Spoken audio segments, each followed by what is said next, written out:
This is very interesting topic, normalization for relational database.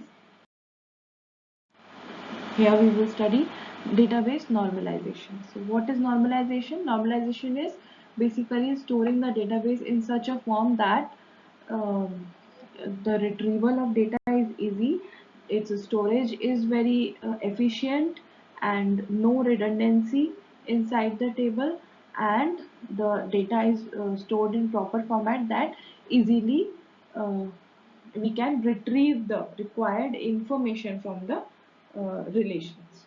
So normalization is a systematic way of ensuring that a database structure is suitable for general purpose querying and free of certain undesirable characteristics like insertion, updation, deletion, anomalies that could lead to loss of data integrity.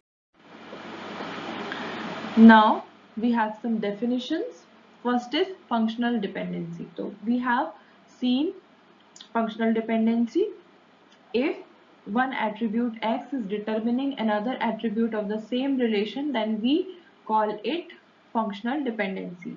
And if the first attribute, if the second attribute is the subset of first attribute, then and then first attribute is determining the second, then we call it trivial functional dependency.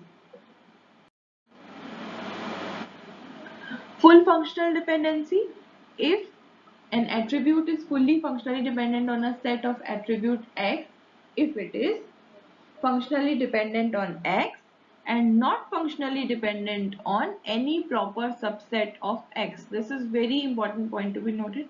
Proper subset they are talking about. If the subset is uh, the sign of subset is alone, then it is proper subset. If it is written with the equal sign, it is not proper subset of anything. So this should be kept in mind always.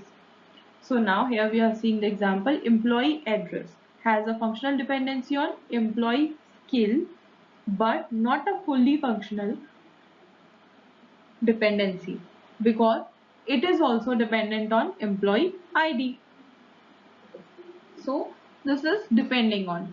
So basically full functional dependency. In full functional dependency, there should not be any subset, any kind of subset.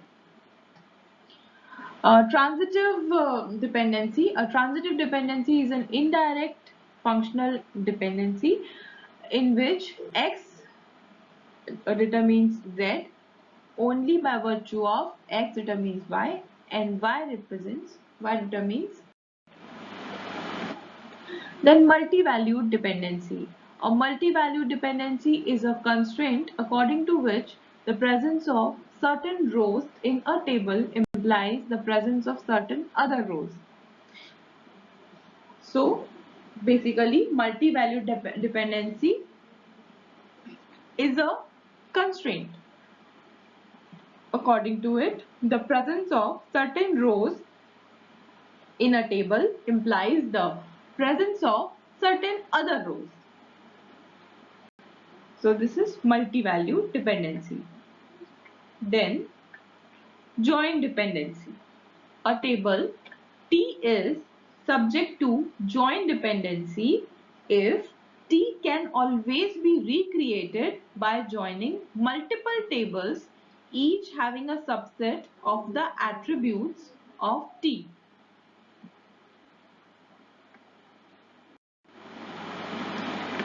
Now we have some other definitions like candidate key. We have studied already in the first unit what is candidate key. If there are various candidates for becoming a primary key, then we call it candidate key. And it is also known as minimal super key. That is a super key for which we can say that no proper subset of it is also a super key. Employee ID skill would be a candidate key for the employee skill table. Then non-prime attribute. So we all are aware about primary key. So all the attributes of the table except the primary key. that we can call non-prime attribute. A non-prime attribute is an attribute that does not occur in any candidate key. Employee address would be a non-prime attribute in the employees skills table. Then comes primary key. Most DBMSs require a table to be defined as having a single unique key rather than a number of possible unique keys. A primary key is a key which the database designer has designed for its purpose.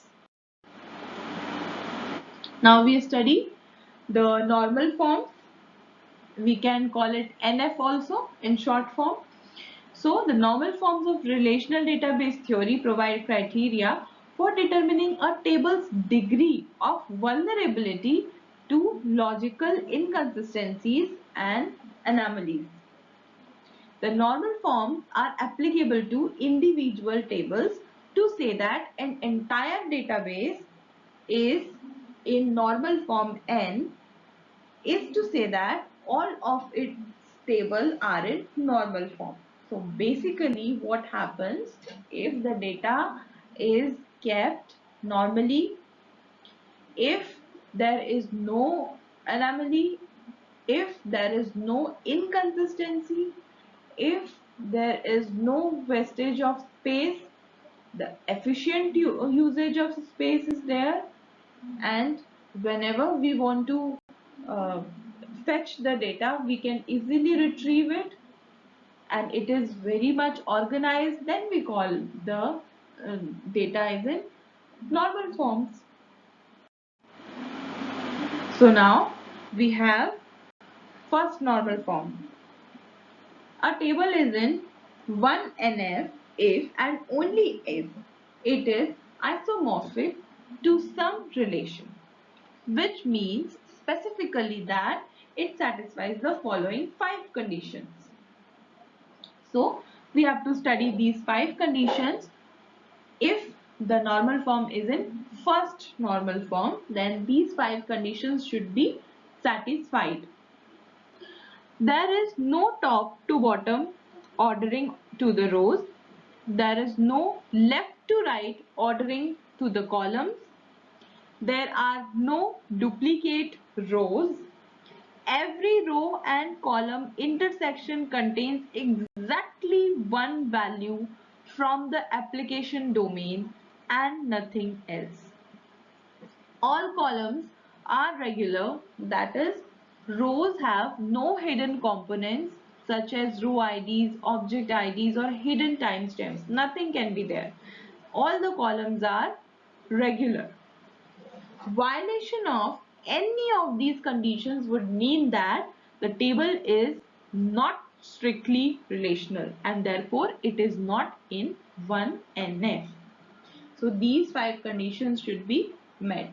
This is very important condition, that every row and column intersection contains exactly one value from the applicable domain.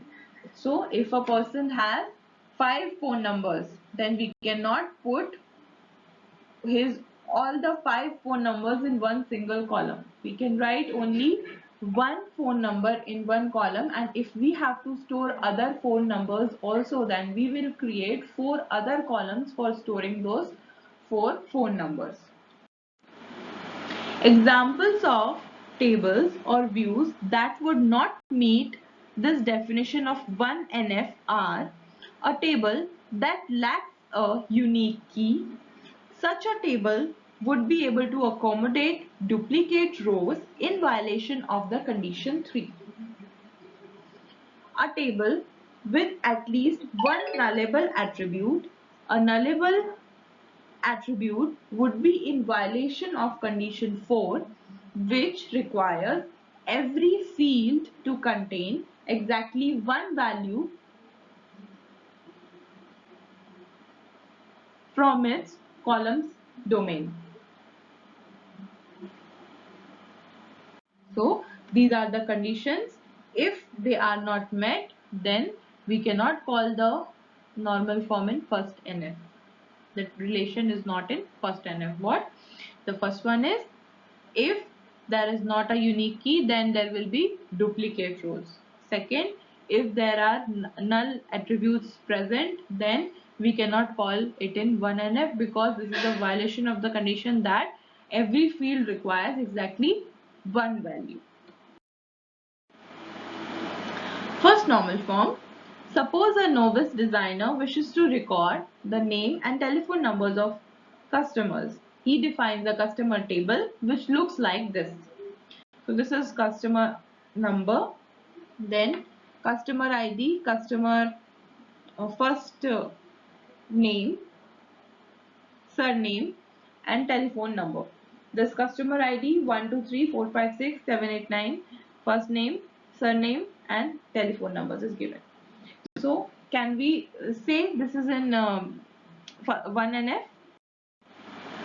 The designer then becomes aware of a requirement to record multiple telephone numbers for some customers. He reasons that the simplest way of doing this to allow the telephone number field in any given record to contain more than one value.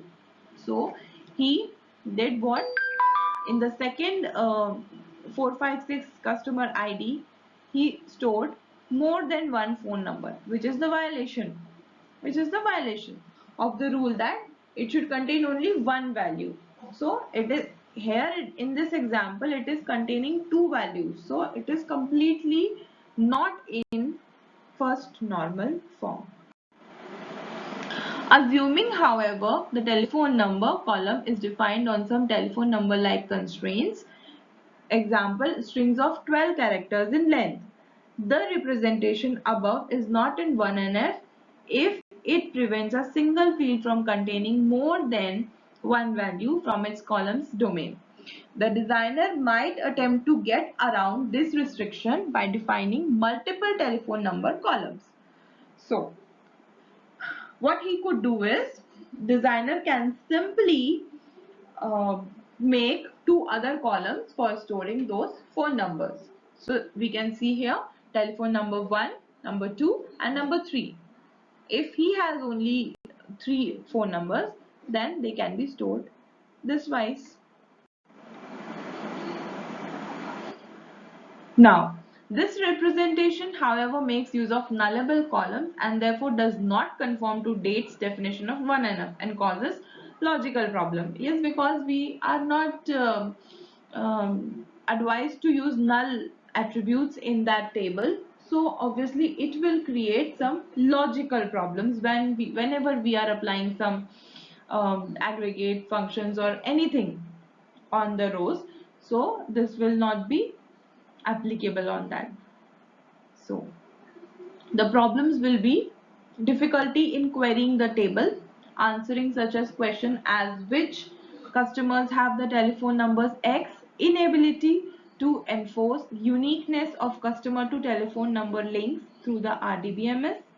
Customer 789 might mistakenly be given a telephone number 2 value that is exactly same as the telephone number 1 value. Restriction of the number of telephone numbers per customer to 3. If a customer with 4 telephone numbers comes along, we are constrained to record only 3 and leave the 4th unrecorded. This means that the database design is imposing constraints on the business process rather than as should ideally be the case, vice versa.